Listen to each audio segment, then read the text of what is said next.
Daniel, Jose Older, and Harvey Tolobao head into the world of the High Republic as a group of Jedi Padawan respond to a galactic disaster of epic proportions, but the Nihil's involvement in the disaster makes things complicated for them and the sheltered people of Trimant 4.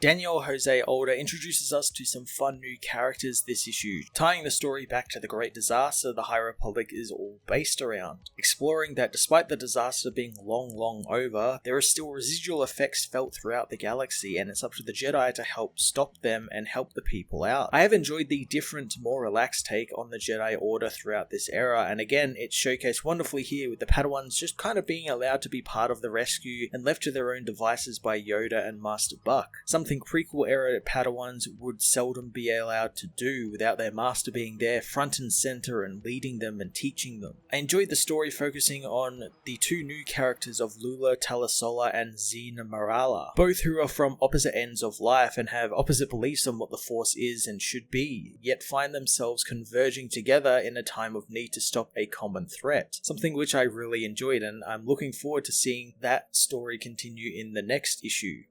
Harvey Tolobao lends his wonderfully detailed artwork to the series, capturing the epic scale and chaos of a world besieged by deadly meteorites in really great fashion. Again, we get some fantastic Nihil designs this issue, like the giant spider-like ship they fly around in, and it perfectly fits their space barbarian raider aesthetic. I love the amount of detail he was putting into each page as well, and everything looked wonderful, and getting to explore the island city through this art was fantastic.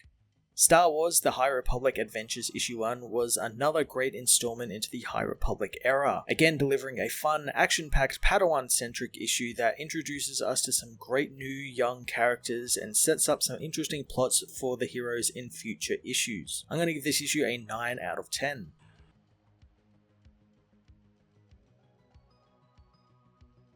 Star Wars The High Republic Adventures Issue 1 heads to the Trimant system, where the Republic monitoring satellite is besieged by a torrent of flaming debris from a hyperspace portal. The commander orders an evac and for them to alert the Starlight Beacon, as elsewhere on the Jedi academic cruiser the Starhopper, Lula Talisola finds herself with a secret, knowing that she's always trained to be a Jedi, acing all of her exams, and knowing that she should be ready for the first mission she finds herself on with her best friends Court and Farzala, but all she can think about is how wrong everything is about to go. The Jedi are alerted to the disaster in the Trimant system, being that they are the only Republic ship in the area, meaning they will have to respond. The Padawans want to hold back and wait, but Master Yoda tells the Padawans that they will continue to the sector and begin a rescue mission. In Bralanak City on Trimant 4, the young Zine Marala evacuates with her people as the debris from space rains down on the island city. Zine knows that she has a secret as well, knowing despite her friend Crix telling her to beware of the Force, she can feel it building inside of her and the power terrifies her, and she wants to keep it shut away forever and not tell anyone. Yoda meanwhile asks the Padawans to report what they have found out about the Trimant system, learning the debris is from another delayed fallout reaction from the hyperspace disaster at Hetzel, with several chunks of the debris falling towards the cities. Yoda reminds them that there will be chaos on the planet, but the Force moves through everything, even chaos, so they must not go against it. Master Torben Buck says that he and Yoda will handle the largest debris pieces in space, while the Padawans get the people in the city below to safety and deal with the small debris. The Padawans head out in their rescue speeders as Lula and Zine both know that they aren't ready for this, but they have no choice. Zine and Crix below watch as the ships descend through the clouds, thinking that they are saved as the ship, a Nihil transport craft, descends ready to land on the island. The Padawans meanwhile pilot their rescue ships through the asteroids, barely dodging the deadly debris as Crix and Zine discover the Nihil have captured Elder Tromark. Crix thinks that they are there to help, but Zine knows that they aren't, but it's too late as one of the masked raiders finds them, telling them that this is as far as they go, and the evac isn't for them, wishing them good luck with the apocalypse. Zine remembers how when they were young, they moved from planet to planet, and she always had to hide her power from Crix, thinking about how once settling on Trimat 4 the power would fade, but she knows that nowhere in the galaxy is truly safe from the Force. As the debris makes landfall, the Padawans do as well, leading the people to safety as Quartz spots people on a nearby rooftop. Lula tells the others to follow her with the hover platform so they can rescue them. She races back to her ship, using it to blast the oncoming debris, blowing it to atoms. The people celebrate the Jedi's victory as Lula comes around to get the people out of the city, knowing that they need a bigger ship as Quartz spots the spidery Nihil ship nearby. Under the ship, Crix and Zeen are told to get lost as the elder Tromac tells the Nihil that the kids are his young disciples of the community, wanting them to survive with him. The Padawans arrive, saying that they need to borrow the Nihil's ship to get the people to safety, but the Nihil says that they aren't just going to hand it over to a bunch of Jedi kids. Zeen is shocked to see a Jedi in real life as the Nihil open fire on the Padawans. Zeen remembers the elders telling her that they must be aware of the Force, but the Jedi use it to help people, and it means that they are like her. The Jedi say that this was them asking nicely, but now they'll just take the ship. Lula jumps into action with her friends, advancing on the Nihil as Zeen makes a choice, feeling the power of the Force rising within her as she helps the Jedi, unleashing all of her pent-up Force power to hold back the debris in space. The Jedi are shocked at the girl's raw Force potential as Lula aids Zeen in holding back the tide. Crix is shocked to learn that his friend has the Force. Angered, she lied to him as more of the Nihil swarm the island, surrounding the Jedi Padawans as their leader tells him to kill the children.